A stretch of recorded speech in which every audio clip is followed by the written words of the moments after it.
दरवाजे के बाहर अचानक कोई हल्की सी आहट हुई, जैसे कोई हमारे हर शब्द पर कान लगाए खड़ा हो। मेरा दिल जोर जोर से धड़कने लगा। मैं धीरे धीरे कदम बढ़ाकर दरवाजे के पास पहुंची, लेकिन जैसे ही मैंने कुंडी पकड़कर घुमानी चाही, बाहर से किसी ने एकदम जोर से खटखटाया। आवाज आई, मुझे अंदर आना है अभी। उस आवाज में ऐसी ठंडक थी कि मेरी रीढ़ की हड्डी तक सिहर गई। मैं समझ नहीं पा रही थी कि ये कौन है और इसे मेरी जिंदगी की इतनी बड़ी सच्चाई का कैसे पता चल गया। हेलो दोस्तों, मेरा नाम नेहा है। मैं दुल्हन के जोड़े में स्टेज पर खड़ी थी। कुछ ही पलों में हमारी शादी शुरू होने वाली थी, लेकिन उससे पहले ही आर्यन मेरे सामने खड़ा हो गया। उसकी आंखों में गुस्सा और घृणा थी। उसने मेरी ओर देखते हुए कहा, मैं तुमसे शादी नहीं कर सकता।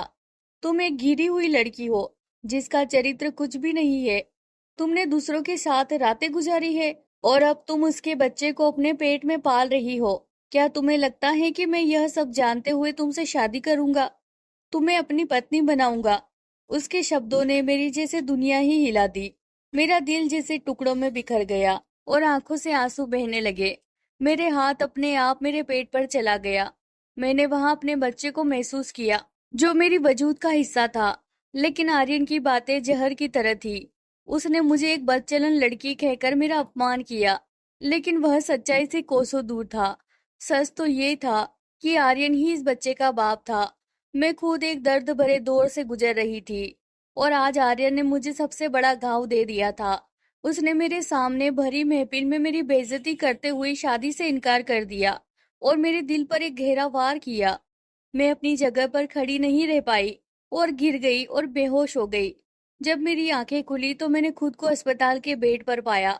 मेरे आसपास मेरे मम्मी पापा भाई बहन सब खड़े थे, लेकिन आर्यन वहां नहीं था।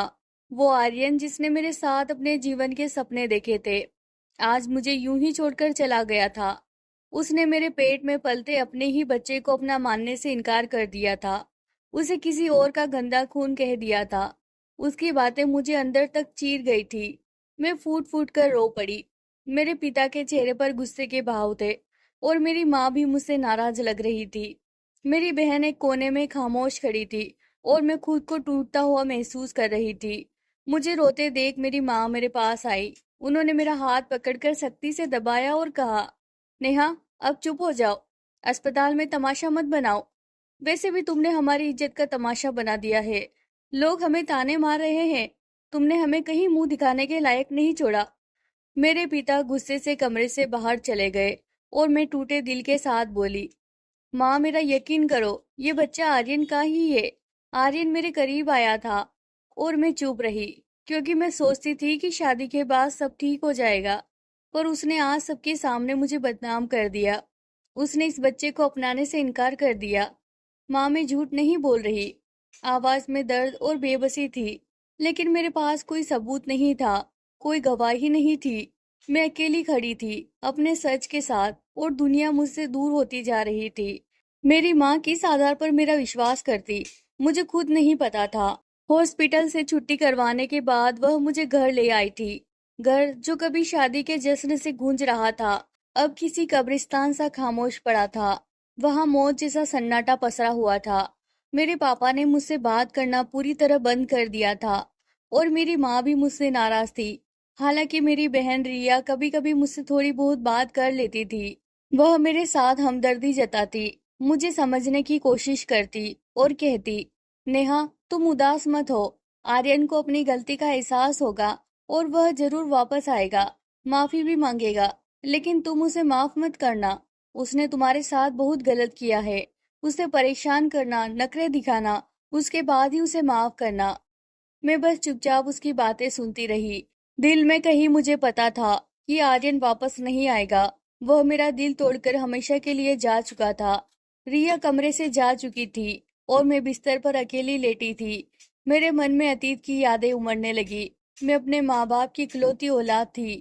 हकीकत ये थी कि रिया मेरी सगी बहन नहीं थी। वह मेरे पापा की पहली पत्नी की बेटी थी। मेरे पापा ने अपनी मर्जी से पहली शादी की थी और रिया उसी रिश्ते की निशानी थी।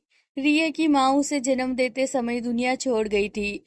उसके बाद मेरे दादा दादी ने मेरे पापा की दूसरी शादी मेरी माँ से करवाई थी। मेरी माँ ने रिया को दिल से अपनाया, उसे अपनी बेटी की तरह प्यार दिया। जब मैं उनकी जिंदगी में आई तो माँ का ध्यान थोड़ा मुझ पर आ गया, लेकिन उन्होंने कभी भी हम दोनों बहनों में फर्क नहीं किया। वह हमें एक जैसा प्यार देती थी। मगर जैसे जैसे हम बड़े होते गए, रिया के दिल में एक हीन भावना घर करने लगी। उसकी माँ की तस्वीरें मैंने देखी थी, गहरी सांवले रंग की थी और पापा का रंग खूब गोरा चिट्टा था। मगर रिया का रंग उसकी माँ पर गया था, जो सांवले रंग की थी। दूसरी तरफ मैंने अपने माँ बाप दोनों का ही रंग रूप चुराया था। दूध जैसी सफेद रंगत, गुलाबी होठ, बड़े बड़े सुनहरी आंखें, काले घने बाल। लोग जब भी हमें साथ देखते, रिया का रंग और भी दब जाता था। अक्सर लोग मेरी माँ से कहते, सुजाता, तुम्हारी दोनों बेटियों में कितना अंतर है। बड़ी बेटी सांवली है, जबकि दूसरी बेटी तो दूध जैसी सफेद है। माँ हंसकर जवाब देती, इसने तो मेरा रंग रूप चुरा लिया, लेकिन रिया अपनी माँ पर गई है। मगर इन बातों से रिया को अंदर से आहत करना शुरू कर दिया। उसे बचपन से ही ये एहसास होने लगा कि वह सौतेली है। लोगों की बातों ने उसके मन में और भी कड़वाहट भर दी थी। धीरे धीरे उसने मेरे साथ कहीं आना जाना भी छोड़ दिया। मेरी माँ उसे लाख समझाती रही, रिया, लोगों की बातों का बुरा मत मानो। लेकिन अब रिया ने माँ को भी जवाब देना शुरू कर दिया था। वह कहती, अगर मेरी माँ जिंदा होती तो वह मेरे दर्द को समझती। आप तो बस अपनी बेटी को ही समझोगी, क्योंकि वह आपकी सगी बेटी है, मैं नहीं। मेरी माँ का दिल यह सुनकर टूट जाता, लेकिन फिर भी उन्होंने रिया से कभी कोई शिकायत नहीं की। उन्हें लगता था कि रिया के मन में दर्द है और वह इसे गुस्से के रूप में निकाल रही है। रिया मुझसे 2 साल बड़ी थी और इसी हिसाब से उसकी शादी पहले होनी थी। मेरी माँ ने रिया के लिए रिश्ता देखना शुरू कर दिए थे, लेकिन जो भी रिश्ता आता वह मुझे पसंद कर लेता और रिया के लिए इनकार कर देता। रोज रोज के इनकार से रिया और भी ज्यादा चिड़चिड़ी और गुस्सैल हो गई थी। अब तो वह मुझसे बात भी नहीं करती थी, और अगर करती भी तो बहुत रुका सुका जवाब देती। माँ ने मुझे साफ कह दिया था कि जब भी रिया के लिए कोई रिश्ता आए, तुम सामने नहीं आओगी। मैंने भी उनकी इस बात को गांठ बांध लिया था। जब भी कोई रिया के रिश्ते के लिए आता, मैं सामने नहीं आती थी। फिर भी रिया के लिए कोई रिश्ता बन नहीं पा रहा था, क्योंकि आजकल के लड़कों की डिमांड्स आसमान छू रही थी। सबको गोरी चिट्टी खूबसूरत लड़की चाहिए थी। हर बार जब रिया का रिश्ता टूटता, उसका दिल और भी टूट जाता था। फिर एक दिन आर्यन का रिश्ता रिया के लिए आया। आर्यन एक बड़े बिजनेसमैन का बेटा था और अपने पिता के साथ मिलकर बिजनेस संभाल रहा था। मेरे पापा भी बिजनेस में थे और दोनों की मुलाकात बिजनेस के सिलसिले में ही हुई थी। पापा ने आर्यन के पिता नरेश अंकल से रिया के लिए बात की थी। नरेश अंकल ने कहा, मैं आर्यन से बात करूंगा, अगर वह राजी होगा तो हम आपसे मिलने आएंगे। लड़का लड़की एक दूसरे को देख लेंगे। अगर वे दोनों एक दूसरे को पसंद कर लेंगे तो शादी की तारीख भी तय कर लेंगे। जब पापा ने यह खबर घर में सुनाई तो माँ बहुत खुश हो गई। वह नरेश अंकल और आर्यन को जानती थी। उन्होंने भगवान से प्रार्थना की कि आर्यन और रिया का रिश्ता तय हो जाए। आर्यन बहुत अच्छा लड़का था और मेरे दिल से भी रिया के लिए दुआ निकली, क्योंकि अब रिया का दुख मुझसे देखा नहीं जा रहा था। आर्यन के नाम पर पहली बार रिया के चेहरे पर एक हल्का रंग लौट आया था। उसकी आंखों में एक उम्मीद की चमक दिखी और मुझे लगा कि शायद वह भी आर्यन को पसंद करने लगी थी। लेकिन शाम को जब आर्यन और नरेश अंकल नहीं आए तो उसके बजाय नरेश अंकल का फोन आया। कहने लगे, अरे विनोद, आर्यन तो पहले से ही आपकी बेटी को पसंद करता है। वह तो खुद मुझसे आपकी बेटी के लिए बात करने वाला था। जब मैंने उससे बात की तो वह खुश हो गया और खुशी खुशी इस रिश्ते पर हाँ की मोहर लगा दी। यह सुनकर तो हमारे घर में खुशी की लहर दौड़ गई थी। फोन पर ही पापा ने मंगनी का दिन तय कर लिया। मंगनी की तैयारियां जोर शोर से चलने लगी और मंगनी का दिन भी आ पहुंचा। स्टेज पर आर्यन बेटा रिया का इंतजार कर रहा था। अंगूठी पहनने की रस्म होने वाली थी। थोड़ी देर बाद मैं आर्यन को लेकर स्टेज पर आई और उसे आर्यन के बराबर बिठा दिया। लेकिन आर्यन के चेहरे पर हैरानी के भाव उभरे थे। वह कभी मुझे तो कभी रिया को देख रहा था। अचानक वह अपनी जगह से उठकर खड़ा हो गया। मैंने मजाक में कहा, क्या हुआ जीजू, आप तो अभी से हमारी बहन के गुलाम हो गए हैं। उसके सम्मान में खड़े हो गए। लेकिन आर्यन के चेहरे पर कोई मुस्कान नहीं थी। उसकी आंखें फटी की फटी रह गई थी। वो धीरे धीरे स्टेज से उतरने लगा। फिर उसने अपने पापा के कान में कुछ कहा। मैं हैरान थी कि उसने अपने पापा के कान में क्या कहा, जिससे उसका चेहरा भी एकदम सफेद हो गया। नरेश अंकल ने पापा के कान में कुछ कहा, जिससे पापा का चेहरा भी सफेद पड़ गया। पापा ने मम्मी से कुछ कहा और मम्मी अपना सिर पकड़कर सोफे पर बैठ गई। मैं सबकी हालत देख रही थी, जबकि रिया की आंखें हैरत से खुली थी। आखिर बाजी इतनी जल्दी पलट कैसे गई थी? अभी तो सब लोग खुश थे। मैं मम्मी के करीब गई और पूछा, मम्मी क्या हुआ? अंगूठी पहनाने की रस्म कब होगी? मेरी माँ बोली, नेहा सब कुछ खत्म हो गया। वही हुआ जो 4 साल से हो रहा है। आर्यन को रिया पसंद नहीं है। उसने तो तुम्हारे लिए अपने बाप से बात की थी। वह तुमसे शादी करना चाहता था। वह रिया को पसंद नहीं करता। मेरी माँ की आंखों से आंसू आ गए और मैं तड़प कर रिया की तरफ देख रही थी। उसके चेहरे पर थोड़ी देर पहले खुशियां थी, लेकिन अब वह भी हैरान होकर सब कुछ देख रही थी। मम्मी की बातें सुनकर उसकी आंखों से आंसू बहने लगे और वह भागकर अपने कमरे में चली गई। खुद को बंद कर दिया। सारे मेहमान भी हैरान थे। मुझे समझ नहीं आ रहा था कि किस किस को जवाब दूं। फिर पापा का फैसला सुनकर मैं दंग रह गई। मैंने कहा, पापा ये कैसे हो सकता है? मैं मंगनी नहीं कर सकती। पापा ने कहा, क्यों नहीं कर सकती? मेरी इज्जत का तमाशा मत बनाओ। आर्यन तुम्हें पसंद करता है। उसने अपने बाप से तुम्हारे लिए ही बात की थी। छोटी सी गलतफहमी के चलते इतना कुछ हो गया है और अभी आर्यन की जिद है। वो तुमसे ही मंगनी करके जाएगा। मेरे बिजनेस रिलेशनशिप खराब हो जाएंगे। नेहा, इस बात को स्वीकार कर लो और आर्यन से मंगनी कर लो। मम्मी ने भी हालात की नजाकत समझी और कहा, नेहा तुम्हारे पापा सही कह रहे हैं। बचपन की दोस्ती है इन लोगों की। एक ही झटके में सब कुछ खत्म हो जाएगा। आर्यन में कोई बुराई नहीं है। वो अच्छा लड़का है और सबसे बड़ी बात तुम्हें पसंद भी करता है। अभी वह अपनी गाड़ी में बैठा है। उसकी एक ही जिद है कि वह नेहा को पसंद करता है। उसी से मंगनी करेगा और उसी से शादी करेगा। तो हम इस रिश्ते को हाथ से क्यों जाने दे रहे हैं? रिया की बात तो बाद में देख लेंगे। मैं उसे मना लूंगी। उसे समझ में आ जाएगा। पहले भी कई रिश्ते उसे रिजेक्ट किए हैं। मेरे माँ बाप की बातें सुनकर मुझे लगा जैसे उन्होंने खुदगर्जी दिखाई है। उन्हें रिया का दुख दिखाई नहीं दे रहा था, बल्कि उन्हें ये चिंता थी कि इतना अच्छा रिश्ता हाथ से निकल न जाए। आखिर में मजबूर हो गई और मेरी मंगनी आर्यन के साथ हो गई। कुछ देर पहले आर्यन के चेहरे पर गम के बादल छा गए थे, लेकिन अब उसकी आंखों में चमक लौट आई थी। उसने बहुत प्यार से मेरी उंगली में अंगूठी पहनाई। मैं कितनी देर तक अपनी उंगली में अंगूठी को देखती रही। मंगनी के बाद रिया एकदम खामोश हो गई थी। उसने कोई भी गिला शिकवा नहीं किया। मैंने और मम्मी ने भी सुकून की सांस ली कि चलो रिया ने इस बात को जल्दी स्वीकार कर लिया। मंगनी के तीसरे ही दिन मेरे फोन पर एक अनजान नंबर चमकने लगा। मैंने हेलो कहा तो सामने से गंभीर आवाज गूंजी, कैसी हो नेहा? मेरा दिल धड़क उठा। दिल ने फौरन शोर मचाया कि यह आर्यन ही था। मैंने पूछा, आप कौन? उसने कहा, मैं आर्यन हूँ। मंगनी से पहले आर्यन से मेरा कोई दिल नहीं लगा था, लेकिन पता नहीं मंगनी होते ही ऐसा कौन सा जादू हुआ था कि अब मेरा दिल भी आर्यन के नाम पर धड़क रहा था। रात आर्यन ने मुझसे काफी देर तक बातें की। वो मेरी पसंद नापसंद के बारे में पूछता रहा और मैं सोच रही थी कि क्या सच में मुझे आर्यन से प्यार हो गया है। उसने बताया कि किसी काम के सिलसिले में पापा के ऑफिस आया था। उसने कहा, नेहा उसी दिन मैंने तुम पर अपना दिल हार दिया था। मैंने सोच लिया था कि अगर शादी करूंगा तो सिर्फ तुमसे ही करूंगा।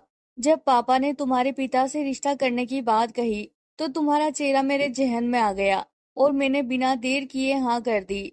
फिर उसने पूछा, तुम नाराज तो नहीं हो कि मैंने तुम्हारी बहन के लिए मना किया? आर्यन की इस बात में कोई गलती नहीं थी। फिर भला मैं उस पर कैसे नाराज हो सकती थी?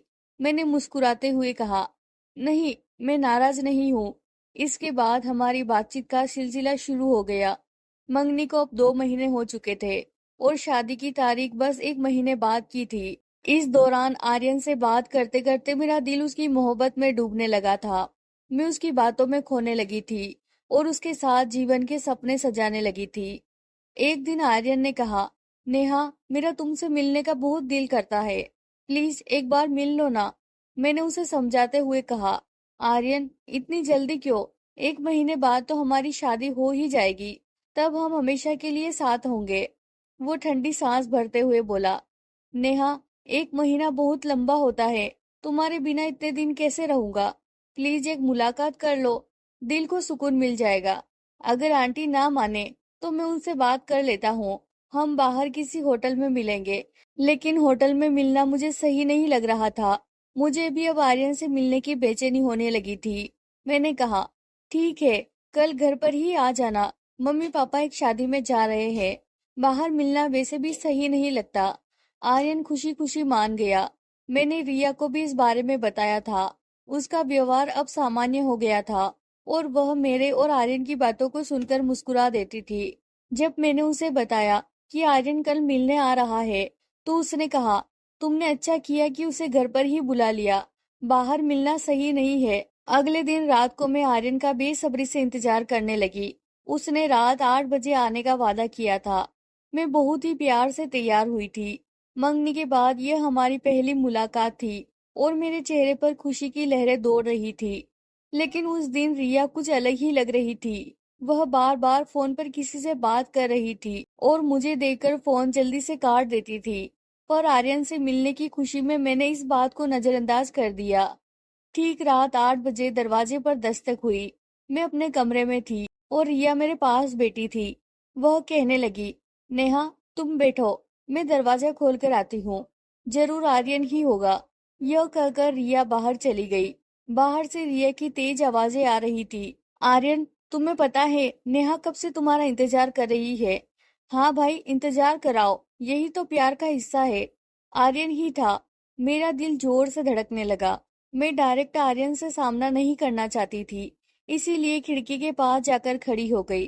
कुछ ही देर में दरवाजा खुलने की आवाज आई और फिर किसी के भारी कदमों की आहट सुनाई दी। मेरा दिल और जोर से धड़कने लगा। आर्यन मेरे पीछे आकर खड़ा हो चुका था और तभी पूरा कमरा अचानक अंधेरे में डूब गया। मैं घबरा गई। मैं एकदम घबरा कर पलटी और पलटते ही आर्यन के सीने से जा टकराई। आर्यन ने जल्दी से मुझे अपनी बाहों में भर लिया और मेरे कान में सरगोशी की।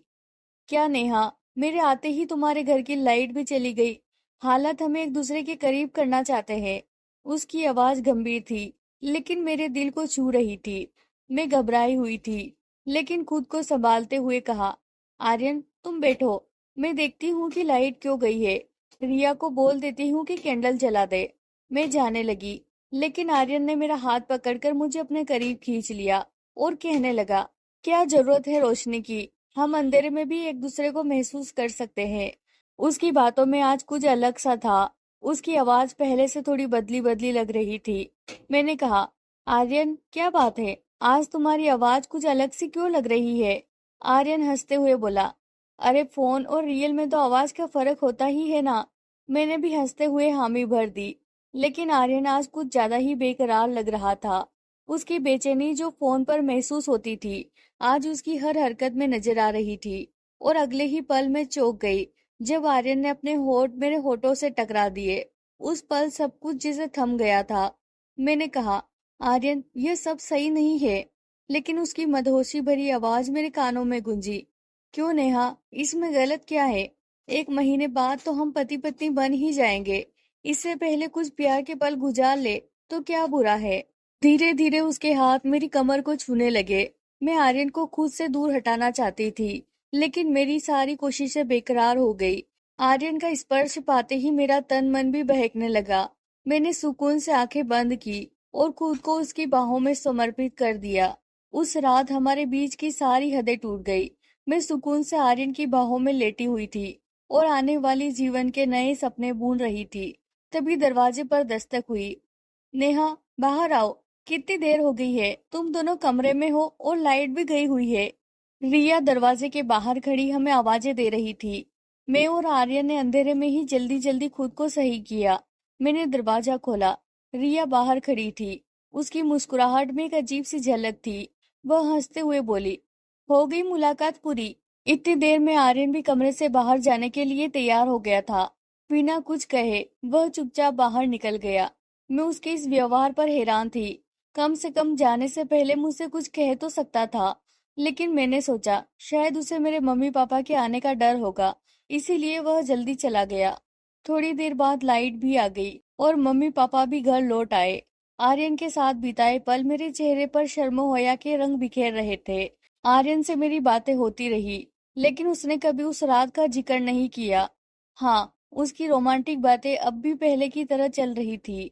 उसकी बातें सुनकर मेरा चेहरा अक्सर शर्म से लाल हो जाता। उसकी बेकरारी के आगे अब मैं भी बेसब्री से उसका इंतजार करने लगी थी। शादी के दिन नजदीक आते जा रहे थे और घर में तैयारियों की हलचल बढ़ गई थी। शादी में अब सिर्फ 8 दिन बचे थे कि अचानक मेरी तबीयत खराब रहने लगी। कुछ भी खाने से उल्टी जैसा महसूस होने लगा। रिया मुझे गहरी नजरों से देख रही थी। एक दिन उसने कहा, नेहा, मुझे लगता है तुम्हें डॉक्टर के पास जाना चाहिए। उस रात तुमने आर्यन के साथ कुछ गलत तो नहीं किया था ना? उसके सवाल से मैं नजरें चुराने पर मजबूर हो गई। शायद उसी रात का नतीजा था। जब मैं रिया के साथ डॉक्टर के पास गई तो रिपोर्ट वही आई जिसका मुझे डर था। मैं माँ बनने वाली थी। रिया हैरान रह गई और मैं नजरें नीचे किए खड़ी थी। मैंने उससे कहा, रिया, प्लीज मम्मी पापा को मत बताना। वैसे भी 8 दिन में मेरी शादी हो जाएगी और फिर किसी को पता नहीं चलेगा। रिया ने वादा किया कि वह किसी को नहीं बताएगी। मैं आर्यन को यह खुशखबरी बताना चाहती थी, लेकिन फिर सोचा कि बेवजह उसे परेशान नहीं करना चाहिए। यह तो एक खुशखबरी थी और मैं यह खबर शादी के बाद ही आर्यन को सुनाना चाहती थी।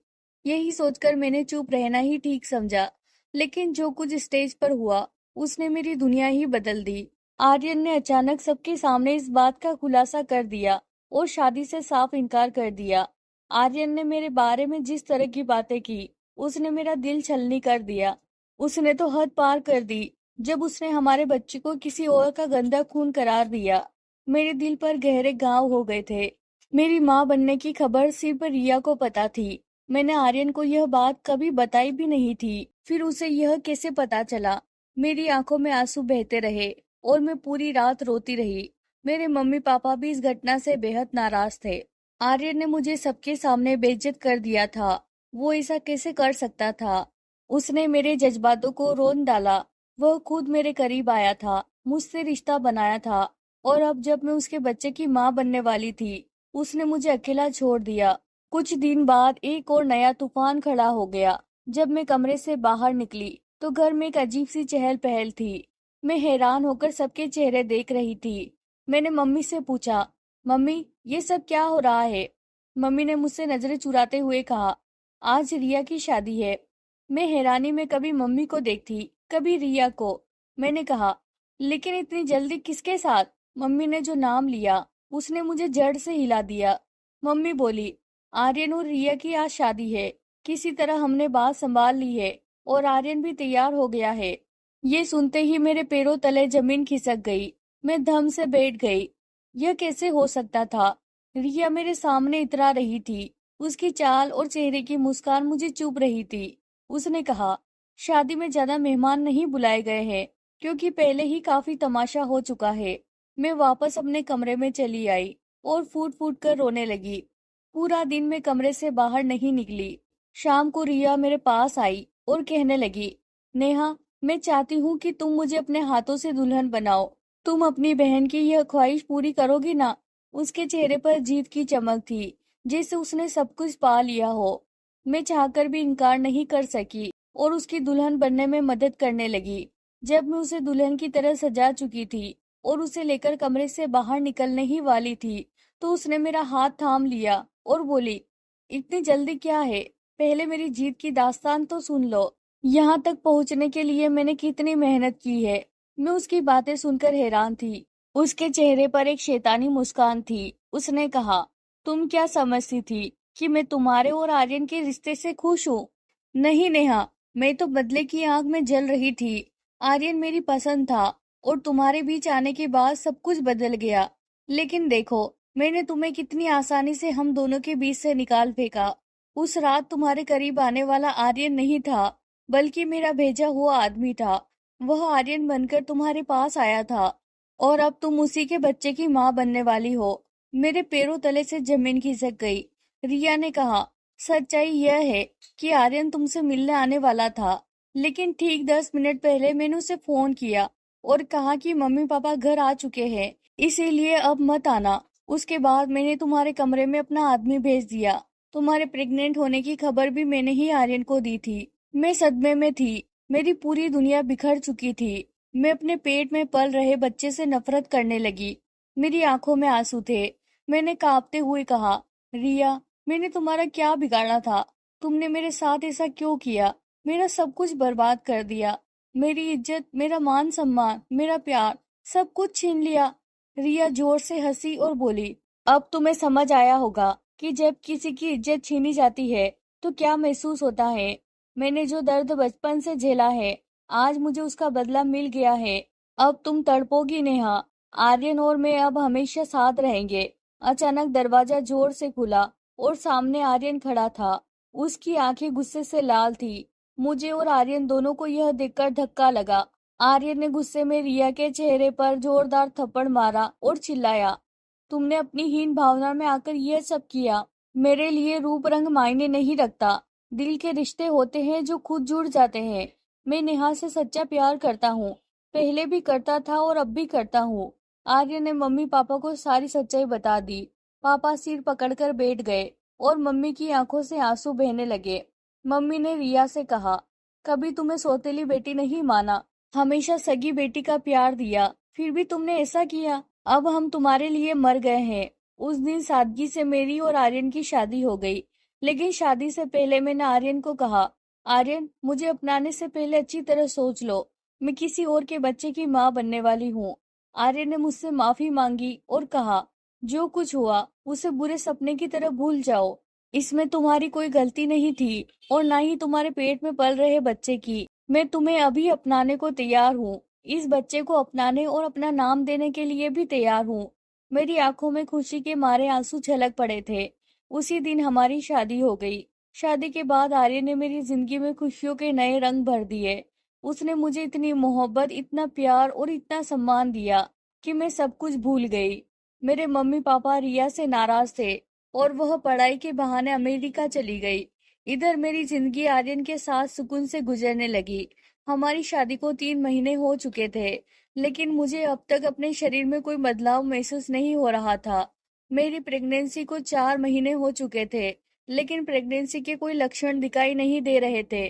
आर्यन मुझे डॉक्टर के पास लेकर गया। डॉक्टर ने चेकअप किया और कहा, आप प्रेग्नेंट है ही नहीं, तो प्रेगनेंसी के लक्षण कैसे दिखेंगे? ये सुनकर मैं हैरान रह गई।